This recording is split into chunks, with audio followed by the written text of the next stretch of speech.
The first ministry we cut was the donut and coffee ministry. Well, you told me Let me tell you. Listen, let me tell you the story. Lord. Let me tell you the story. You got to tell that one. Welcome to the Legacy Kentinues podcast. Hey, what's happening, guys? Pastor P. What's going here, on? Man. We got my mate. Hey, bro, how are you feeling, man? I'm feeling good. You doing all right? I'm doing great. Now, I'm excited because you decided, man, through prayer and through the leading of the Lord, to do something that I think everybody should be doing, especially people in ministry, man, because of the way technology is now. I think everybody should do a podcast. I think if you're not doing a podcast, man, then you're missing out on a great opportunity, I think, to connect with people. Yeah. So you've launched this new podcast, man. What's it called? The name of the podcast, ladies and gentlemen, is Legacy Kentinues The podcast. Legacy Kentinues. The Legacy and we're Kentinues. here at Crossover HQ. So we just got a space, man, just to have content. I love it. And just to get outside my house. And Yes. so this is why we're here. And I'm just excited to share what God has been placed inside of me, man. And I knew I had to invite you. The troublemaker. Yeah. I'm Pastor P. This is my brother, Pastor Ken. We're going to just chop it up today, man, about just ministry and life and the things God has done in our lives. Are you giving us a sermon? No, we're just talking today. We're just talking. No sermons. Okay. I don't know. It depends because you're a preacher. Okay. All right. Ken's the preacher. I'm the teacher. Well, we both teachers and preachers, but we're just talking. Hey, so jumping into this, man, do you remember how we met? So we were just talking before the podcast. I think it was through Pastor Stacy. Yes. Right? Yes. And shout out to Pastor Stacy Foster. We love you, man. Yeah. But when I first met, man, we was just laughing, just hitting it off. And then I remember, people don't know this. People don't know this about me. People think I'm just a pastor. But back in the day, I was a rapper. Yes. Right? Yes. People don't know that in my church. Like, I was like, I got a CD out and everything. They was looking? Nah, they don't believe it. They don't believe it. What? No. But we did something at Life Changers Church. Yes. And I thought it was phenomenal. Yes. I thought it was phenomenal, Yeah, it was man. And so that's when we kicked it off, went right into retirement after that. Hey, man, because it went double copper. The album. And that's how we got started in ministry. Man. But that's been what, 6, 7, 8, 9? No, it's been 10 years. I've been About back 10 for years. 10. Wow. And interestingly enough, you probably, of course you remember it. Yeah. But you actually did some of your first material at CTAB when I was over the youth group, when I was the youth pastor. Yeah, tough crowd. Tough group of kids, man. CTAB kids was tough back then. Regeneration. Awesome. You still at CTAB? Yeah, man. Well, I mean, I'm a lifer, man. Yeah. People say to me all the time, you still there? I've been there 25 years, man. I'm a lifer. Yeah. I was started there, left for 10 years, 8 years, and went to North Carolina, worked at a church down in North Carolina called Grace Covenant Church, man. Phenomenal ministry. Yeah. And then left from there, man, and came back. Yeah. And that's how me and you end up connecting, because I came back, knew Pastor Foster. We was real close and cool, man. And he was he's a spiritual son of Dr. Mormon. And so we were all hanging out one day, and he had talked to me about this guy I needed to meet. Named Ken Neither. And I was like, okay, set me up. I'd love to meet him, man. Sir. And then we met, man, and chopped it up, man. Yeah. So man, so what's good? What's been happening, man? I mean, that's the kickoff to when we met, but what's been happening now? What's going on with you? Well, been married 11 years. Congratulations. Have 2 kids, Kennedy and Lincoln. 10 and 8 years old. Beautiful family. And things are going well, man. And so, listen, I've been waiting to do this podcast for a couple years. Okay. And I actually started the podcast, but there was something missing. And you were missing. Oh, no. Because every time we get together, listen. Did y'all see what he just said to me? Every time we get on the phone, you know it's coming. We laugh. We always we laugh. Joke. It's something crazy happening in both of our lives. And so I said, I'm not starting this podcast season 1 until I get Pastor P on this, man. I got you. So listen, we're in this together. Yes, sir. Speaking of crazy stories, do you remember, man, since we going there, I'm just going to go there, man. All right. Do you remember, we can edit this later. You can edit this later, but you won't want to edit this. Yeah. Y'all want to hear this story.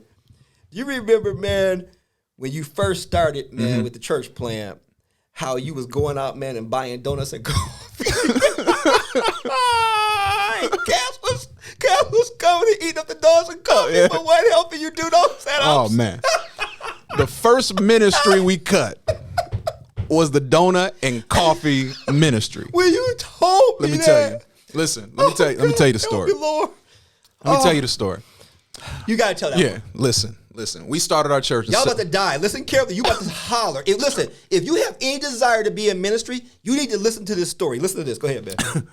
Yeah, so you starting out, right? You want to have good hospitality, coffee and donuts. Right. So I was waking up early, getting coffee and donuts. Where were you getting them from, by the way? Dunkin' Donuts. Okay. I was getting them from Dunkin' Donuts. Okay. Yeah.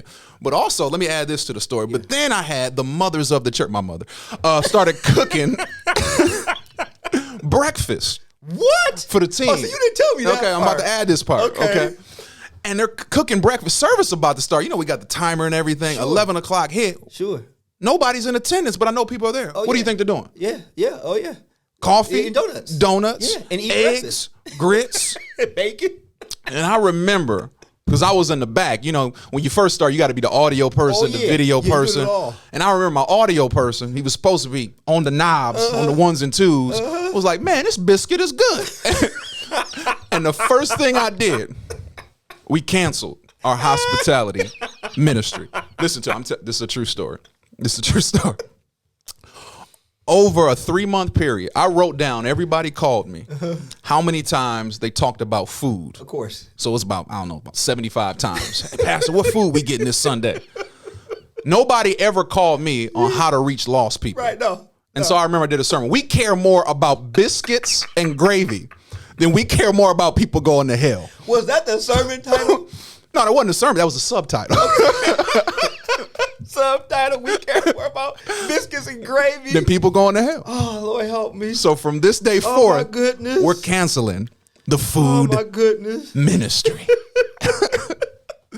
Man, when you first told me that, I was dying because one of my responsibilities when I worked at Grace was I was a part of the church planning team, right? Yeah. And so because I'm a technical guy, that's my background. I come out of technology background, guys, in terms of like AV and not so much like IT, but more so AV.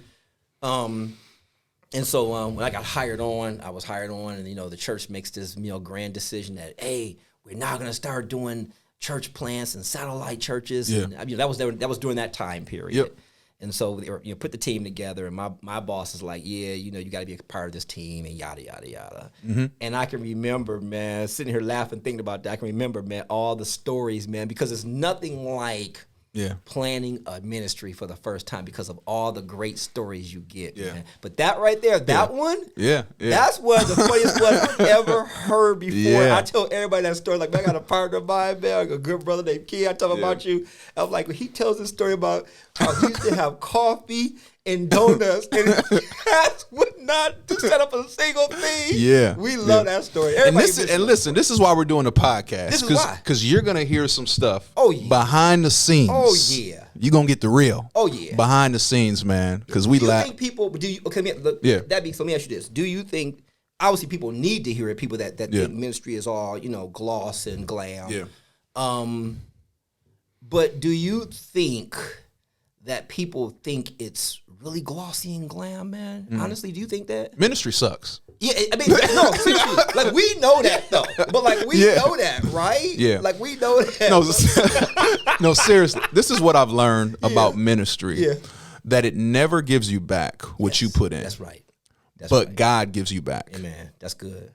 So if you're looking for validation from ministry, if you just want to have a mic, if you just want to do sermons, it's not ever going to give you back what you put in. That's good. But you get that from God. That's good. Yeah. That's excellent. Yeah. I think that's an excellent jump off, man. So God gives back, man. Let's talk a little bit about that, man, because we both have served in ministry. And I know for you start off as a teacher, though, didn't you? Yeah. Yeah. Yep. Go ahead, I'm sorry. Yeah, so I taught for 7 years in Detroit public school systems, different charter schools. Yeah, and that's why I got called to ministry real quick. But no, I tell people, if you can teach kids, then you can teach anybody. Yes. And further podcasts, we're going to talk about that story because that's really one of the ways that I discovered that God has called me to ministry. Yeah, okay. Yeah. Okay, no, that's good, man. Yeah, and I just think, man, it's so important because I think that people have a misinterpretation, man, of what ministry is about. Yeah. We were talking earlier, and I was telling you how Dr. Mormon, man, how he literally had to bankroll his own ministry. He had a company, man. His company, man, did very well. And for him, it was really important because when God called him to start CTAB Church, it was important, man, that he was able to do it at the level of excellence he was used to doing it at. But he learned along the way, which you just said, that it's about God giving back, not the people, not ministry. Ministry just, you said it best, it just doesn't, man. You know what I discovered? Yeah. The people you help the most, those are the people who are going to leave the quickest. Wow. Listen to me. Wow. Wow. I'm getting in trouble already. Oh, no, you are. But this is good, though, because people need to hear this, though, man. There's times where my wife and I, we take people out. And we feed them good, right? Okay, the appetizer, that's your meal. If I was on a date, getting the appetizer, 3-course meal, we get back in the car. Yeah, they about to leave. Yeah. And we just had a good time. Yeah. Because it's the people you take care of the most. How do you know that, though? Expound on that. Because, see, Pastor Mormon says the same thing. Yeah. He'll say, because I got a big heart, y'all. I just love people. I love God's people, and I love people, period. And I love ministry, and I love the church. And so I'll say, I'm going to go take such a lunch so I can kind of, just kind of help reel them back in. He's like, son, go ahead, but I'm telling you now, they're going to leave. I'll come back, bro. He'll say that. Listen, so how do you know that? Through experience. Okay, That's what, but expound on it, though. Help us out. What I'm discovering is, man, you literally have to do it just out the kindness of your heart and don't expect anything in return. When you expect something in return, that's when you're going to get disappointed. And this is what I discovered. There was a person that we blessed in our ministry. He left for a couple years, ended up coming back. I'm like, what happened? Where were you at? And he said, man, you were pouring into me. You were taking me out. This really hit me. He said, but I knew I wasn't going to live up to your expectation. Wow. So I ended up leaving. Because I didn't want to disappoint. Think about that for a second. Wow. Because you're pouring into people, right? Wow. Then they go back home. Maybe you blessed them financially, paid the rent, and they're like, man, now I'm embarrassed because I know I'm not going to live up to their expectation. Wow. So they end up leaving. That's Think crazy. about that. That's crazy. Yeah. That's crazy. Yeah. I mean, the same thing has happened, man, for us at CTAB, man. Like I said, and I'm not a lead pastor. You are, and Pastor Mormon is our lead pastor. And I mean, to hear that, I feel like I'm listening to a younger version of him. This is what's wild to hear you say that. Yes, sir. So so now they say that to you. Where do you navigate from there? Where do you go from there? Still trying to figure it out.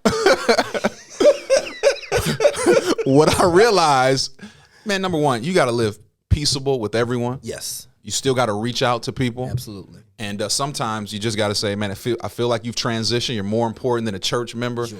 Hey, man, if you ever need anything, reach back out to us. Yeah. All right. I've been scarred. When we talk about church hurt, do you know the person who's been hurt the most? Who, man? It's the pastor. Sheep bite. True. Right? That's very true. Yeah, man. So I'm trying to get to the place. I haven't discovered it again, man, where my validation comes from God. It doesn't come from other people. That's good, man. That's really, really good. Yeah. I think that's important. If you're joining us just now, I'm sitting here with my brother, man, and you are getting a chance to hear the heart of a lead pastor. This is Pastor Ken Neither. I'm Pastor Pierre Mayo. We call me Pastor P. Yes, Pastor sir. Ken. And you are checking out the Legacy Continues. I love that, by the way. Yes, the sir. Legacy Continues podcast. K-E-N. K-E-N. See what I did there? I love it. Yeah, I actually love that. I caught that right Yeah. away.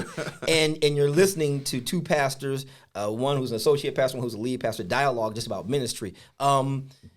He said something, I hope you caught what he said, that people tend to be embarrassed. Guys, there's nothing to be embarrassed about. I mean, we all have to grow, right? Yeah. Would you agree that it's really about growth? It's really about like I'm growing. Sure. In terms of, I mean, even us as pastors, sometimes we have to do a better job. Absolutely. I'm growing. Yeah. Yeah. People are growing in their relationship with God. I'm growing in my relationship with God. Again, I'm just learning. Sometimes we just got to hit it head on. Because sometimes there used to be people who leave, disappoint you, and we just wash our hands of it. There's times you need to reach out and just confront it and say what it is and live peaceable among people, man. So I just want to live free. Yeah. But I'll tell you, sometimes it's awkward. Yeah, when sure. someone leaves your church, Sure. and then you push in your cart in aisle number 7,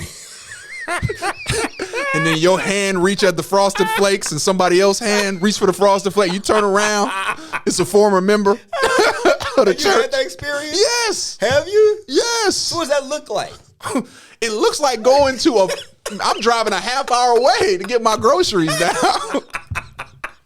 Because you want to say, Yeah. What happened? I wasn't good enough. Right. What happened? Why'd you leave? One of the things I think about, and people need to catch this, more people who come to your church leave than stay.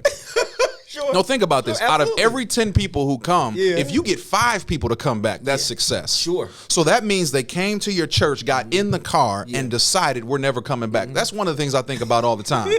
So if someone's coming to our church for 3 months and you don't see them again, I laugh and say there was a moment in the car, they had a conversation and said this is the last time we're coming back. Yeah. And if you take it personal, it's like, man, I'm not good enough for you. Sure. And so I tell people at our church, like, hey, if you've been coming 3 months, like, I'm not going to preach a better sermon. Right. But that's good, though. This is all I got. But that's really good that you're honest, though. Yeah. That's good that you're honest. Pastor says all the time, man, we try hard to be a friendly church, and I try hard to be a friendly pastor. He says that all the time. And when he first did it, I was sitting out there, man, and I caught it, and I was like, "That's your catchphrase." I got that next day in the office. I said, "That's your catchphrase. You got to say that every time you get up. Say that because what it does is, I said, it sets a standard for people to know that we're not perfect, but we're working on becoming better every single day. And you know, man, people just love it, man, and people eat it up. So I think what you're saying is so rich and so real on so many levels, man, because we have to be honest. I think even as pastors, especially you lead pastors out there, he said it. I mean, he's a lead pastor. You know, if you're hurting, man, you guys have got to learn how to really lean more into God. But also, I think, don't you think it's important that you lean also into each other? Yeah. See, do we do a good job with that? Or not really? Go. Absolutely not. Go. So one of the things is, when I look at my Bible, right, we're supposed to be part of the body of Christ. But the way we have it sometimes, the lead pastor up here. And everybody else down here. And so oftentimes there's people, Pastor, will you pray? Will you pray for me? I don't feel like praying. You pray for me. Right. You don't want me to pray right now, what I'm thinking. You know what I'm saying? Right. And so I'm just realizing that I think we've made the pastor, the leadership, the end all be all. Yes. Sometimes. Yes. I'm like, man, I had a person who called me a couple of weeks ago. Can you meet with me? I'm like, you don't want me to meet with you. Like, I don't have the answer. I'm trying to figure it out. You know, and so I just think, man, and this is kind of the heart behind even the podcast, the Legacy Continues, man. I just want to share these stories. No, absolutely. Man, that we have, even in ministry or just in family, and we can laugh and joke about them, but also can use these as tools to grow in our relationship, man. Yeah. Let me ask you a question, man. I'm gonna bounce this off of you, man. Proverbs 13:22. A good person leaves an inheritance for their children's children. What does that mean to you? Yeah, this is the heartbeat of the podcast. Like, a good man leaves an inheritance for his children's children. When we look at this, what do you think about? We think about money. Yeah, people always do. Yeah, we thinking about money, and that's part of it. Sure. But man, you know my goal in life? My goal in life is when my grandkids, my great grandkids, when I die, one day they're gonna look at their fireplace. They're just gonna see me. We never met kid. But he's changed the history of our family. That's my goal. That's good. To change the history, the trajectory, That's good. Man, of the Neither family. Sure. What is the trajectory of the Neither family, though? What is your goal? Because you said something really interesting a second ago, man, and you're right. Everybody always equates that Bible verse to money. Yeah. And I be sitting there looking like, well, okay, so what about the people financially that don't have it and never have had it and probably never will have it? You know, I'm doing a lot of preaching right now overseas online, and it's like I'm dealing with people, man, who just economically, they're never going to be at the equivalent of our poorest of poor. Yeah. Do you know what I'm saying? Because they just don't have it because they're in a Muslim country and they, you know, it's just they're ostracized. So that's my thing, right? Yeah. So what is the trajectory of what you're looking at? Because I know for a lot of people, it is about the monetary. Yeah, yeah. So for me, it's family, faith, finance, and fitness. Those are the 4 areas. We'll get back to the fitness later on. But amen. But family, I want to leave a legacy for my family. I want the greatest thing that you can do for your kids is not attend Bible study, although that's great. It's to be a great husband. Yeah, amen. That's good. It's to be a great wife. That's good. Right? So that's a family legacy. That's good. Right? Also a faith legacy. So one of the things, I was in the car with my son yesterday, and he asked me a question, right? 8 years old. He says, Dad, how long you been serving God? Right? And I was like, son, you've been serving him way longer than I've been serving him in terms of, man, he gave his life to Christ at 5 years old. Wow. At 5 years old, man. Yeah. Man, listen, we just in our car, one of the just most impactful things. Sure. We're right here on 9 Mile and Inkster, bust that left. And he said, Dad, I want to give my life to Jesus right now. And so I'm like, man, I don't even know how to share the gospel right now to my son. I know how to share the gospel when your son say that. Right. And so we parked at the red light, man, on 10 Mile and Lassa, right by Southfield High School. And at that moment, he gave his life to Christ. That's a legacy. Yeah. You know, that I'm trying to leave. Yeah. You know, so a legacy with our children, man, but also financially as well. Yeah, sure. You know, so I want to teach our children, man, how to do a budget. Sure. You'd be surprised. This is what I want to say real quick. Yeah. Is it all right if we get in trouble a little bit? Hey, go ahead, man. Churches do a great job of teaching people how to give. Yes. But they don't do a great job in teaching people how to steward the resources that they already have. That's good. So it's all about give. Right. But how do you teach us in terms of to go get it? Yeah. You know? So I'm big into like, man, teach people how to put a resume together. Sure. Teach people how to have a budget. Sure. And so, I mean, that's one of the things too. So even with our kids right now, man, they got a debit card or whatever. We were at 7-Eleven the other day. Daughter was like, can I have this candy bar? You can pull out your debit card and get it if you want to. Right. All right. Yeah. So those different things, man. Sure. And then fitness, we'll talk about that later. Yeah. Amen. We on a fast right now, so I'm doing good. I'm doing good right now. Ours starts next month, man. And we doing 6 a.m. prayer starting next You know why month. they call it a fast, right? Why? Because you get off it fast. No, I'm joking. Oh my goodness.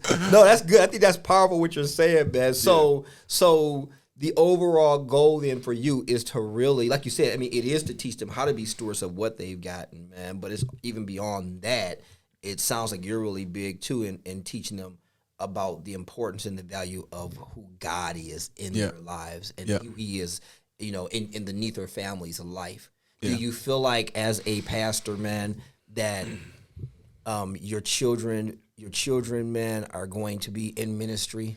You know, some people, man, you know, man, you already know where I'm going with this. Yeah. You already know where I'm going with this. You know, some people, man, are like, my kid's going to be in ministry just like I was in ministry. Yeah. And it turns into this whole narcissistic kind of like, you know, so here's the kingdom. Here's the thing. Yes, they are going to be in ministry because everybody's in ministry. There you go. Okay, that's good. And I already know you're going to answer. You see what I'm saying? I know you're going to answer, but now expound on that answer so that people who are listening will understand what you're saying. Yeah, see, we think ministry is just working at a church. That's right. Or volunteering at a church. That's right. No, whatever you're doing right now, that's your ministry. Absolutely. If you're a teacher, you're in ministry. Absolutely. If you're doing hair, you're in ministry. If you baking brownies, you're in ministry. Yeah. The question is, how effective are you in your ministry? That's good. Yeah. So that's the thing. We need marketplace people in ministry. Absolutely. And so absolutely. They're already in ministry in school right now. So everywhere you go is ministry. Yeah. All right. Excellent. Yeah, that's good. And so to encourage someone. So they're going to be in ministry. They don't listen.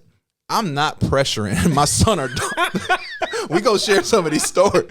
Listen, seriously, if you're not called to do this, don't do this. Yeah. If you're not called to do this, don't do this. Yeah. Because sometimes I don't want to do this.